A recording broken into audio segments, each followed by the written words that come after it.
Ha sido una mezcla de solidaridad y desazón, de frustración quizás también, el hecho que en todo este tiempo hemos mirado a ese espejo histórico como es Europa y nos hemos encontrado últimamente con la noticia de un nuevo encierro, de un nuevo claustro. Y decía frustración porque nos sentimos tentados a hacer una comparación con nuestras posibilidades como región y pensamos en Paraguay con 45.000 vacunados en primera dosis y mirábamos a Europa con valoración por todo el esfuerzo.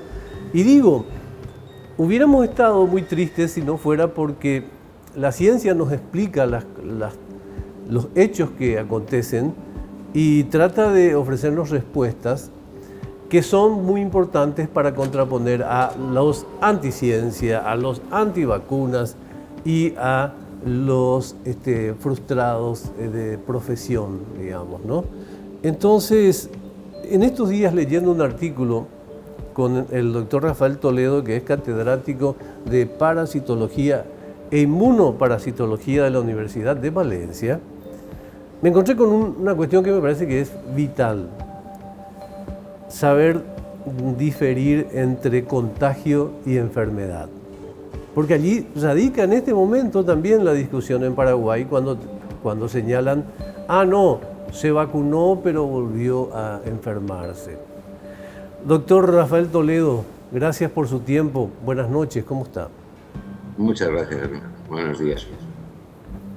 Bueno, ante todo, antes de ir puntualmente al tema de la entrevista realizada con usted en la prensa española, primero cuéntenos por qué regiones de Europa vuelven a encerrarse. ¿Cómo se explica científicamente? ¿Qué falló, si algo falló, o era una evolución esperable? Yo creo que era una evolución esperable. Realmente es que creo que se han cometido muchos errores desde el principio de la pandemia y además muchos errores de comunicación. Yo creo que eso está creando desesperanza en la gente porque desde el principio, por ejemplo, en Europa, que lo tengo más analizado, se hablaba mucho de la erradicación, de la eliminación del virus. Y eso es algo que desde un punto de vista científico es algo inviable. Es decir, llevamos años peleando contra la gripe, contra virus respiratorios y no hemos conseguido erradicar ninguno. Yo creo que al principio se actuó un poco por reflejo y empezaron los confinamientos. En el momento que se abrieron, las políticas fueron más aperturistas, sucedió lo que cabía esperar, y es que las prevalencias volvieron a incrementarse. El problema es que creó mucha desesperanza en la gente, y hoy en día el problema es que se está actuando con pocos recursos. Prácticamente el único recurso que se está utilizando, aparte de las vacunas últimamente, básicamente ese es someter a confinamientos, a cierres perimetrales de determinadas áreas, y así estamos peleando contra el virus desde hace un año, sin tener éxitos grandes, probablemente porque no son las mejores medidas. ¿Se puede decir que los errores fueron menos científicos y más estratégicos? Yo creo que se actuó más de forma estratégica que científica. Y me explico. Y le voy a poner una situación. Imagínese usted, mejor, tenemos todos claro que es una enfermedad digo, ya lo ha dicho usted antes, la diferenciación entre contagio y enfermedad, de distribución asimétrica. Es decir, fundamentalmente, los casos más graves serán en grupos, en segmentos de población determinados, fundamentalmente mayores. Le voy a poner un ejemplo. Imagínese que la enfermedad afectara en igual medida a todos los grupos de edad. ¿Qué habríamos hecho diferente? Probablemente hubiéramos hecho lo mismo. Hemos actuado con medidas simétricas frente a una enfermedad que se distribuye de manera asimétrica. Buen punto. Entonces, ese es el gran problema. No hemos, desde el punto de vista de establecimiento de medidas, no hemos tenido en consideración un parámetro tan importante como es la distribución asimétrica de la enfermedad.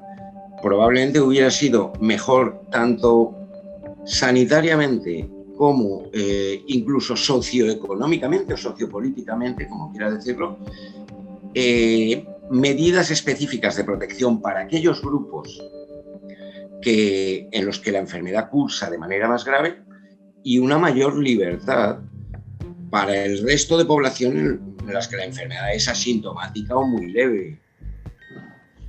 Siempre hablando de gente joven que va a sufrir una forma muy leve o incluso no se va a dar cuenta de que está pasando la enfermedad. Eso hubiera creado unas barreras para la transmisión del virus que probablemente hubiera permitido que la población más susceptible se hubiera reincorporado antes a la vida social. Sin perjuicio de volver, por supuesto, a las Honduras de este momento actual y al futuro, me gustaría mucho de su parte, profesor, una reflexión al respecto del proceso genético de esta crisis. Porque ¿cómo es posible que un mundo tan confiado en su civilización, a veces un poco arrogante al respecto incluso, pudiera tener a esta altura un evento que lo paralice durante 2 años? ¿Qué falló para que un evento local se transformara en una globalidad tan ruin? Yo creo que no se midió bien las consecuencias que podía tener. Probablemente se retrasaran precisamente por esa un poco, entre comillas, soberbia occidental o soberbia mundial, soberbia de la humanidad. Probablemente pensábamos en su momento que lo podíamos controlar y tardamos en actuar. Tardamos en actuar de manera que cuando quisimos actuar, el virus ya estaba tan infiltrado en la sociedad, en la comunidad, que las medidas tenían que ser radicales. ¿Y qué medidas se tomaron? Pues las primeras que se le ocurrió a la gente, que es el confinamiento, que es algo que sí que es efectivo. Yo no niego que sea efectivo, pero al final es algo que viene demostrando efectividad desde las epidemias de la peste negra en el siglo XIV.